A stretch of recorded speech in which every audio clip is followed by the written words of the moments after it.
আসসালামু আলাইকুম everyone, this is me Antara Antara ব্লগে আপনাদের সবাইকে অনেক অনেক স্বাগতম। তোমাদের সাথে আমি শেয়ার করতে যাচ্ছি আমার জীবনের কিছু গল্প।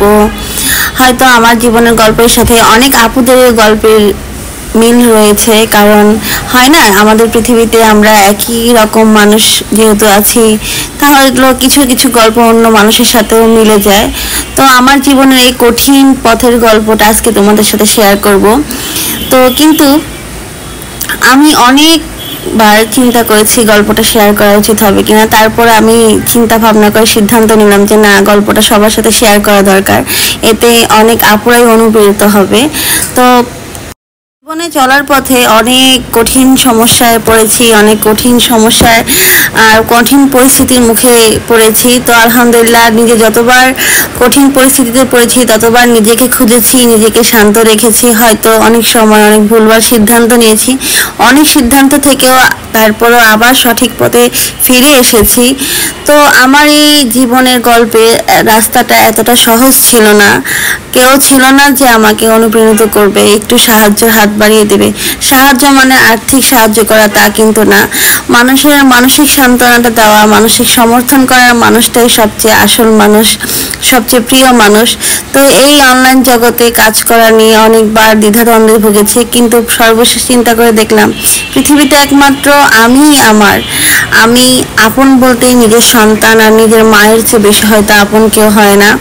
তো এই কঠিন পথের মধ্য দিয়ে আলহামদুলিল্লাহ আজকে আমি এই পর্যন্ত এসেছি সবার দোয়ায়।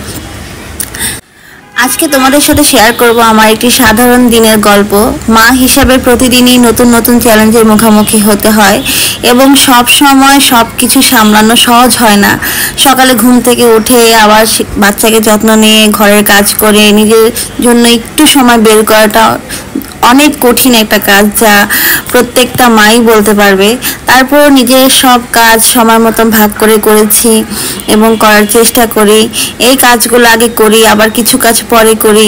মোটামুটি সব কিছু ভাগাভাগি করে করতে হয়, কারণ প্রত্যেকটা কাজ যদি পরিকল্পনা মতো না করতে পারি তাহলে দিনের শুরুটা যেমন কঠিন, দিনের শেষটা আরও বেশি কঠিন হয়ে ওঠে।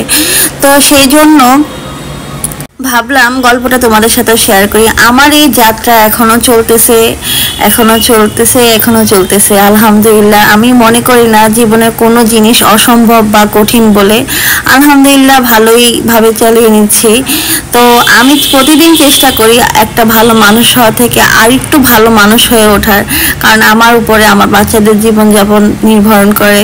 তারা আমাকে দেখেই শিখে এবং আমরা আমাদের মা বাবাকে দেখেই শিখেছি। আমি জানি এই জীবনটা খুব সহজ নয়, কিন্তু আমি বিশ্বাস করি আমাদের প্রত্যেকের মধ্যেই সেই শক্তি আছে যা দিয়ে আমরা সব কিছু জয় করতে পারি।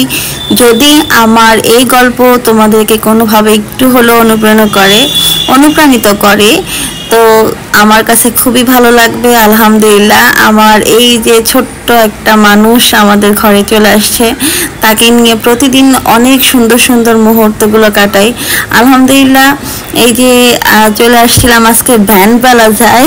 তো ভ্যান প্লাজাতে আজকে কোনো কিছুই পাই নাই, তাই মনটা অনেক খারাপ হয়ে গেল। তারপরে হাতি দেখে খুবই ভালো লাগছে।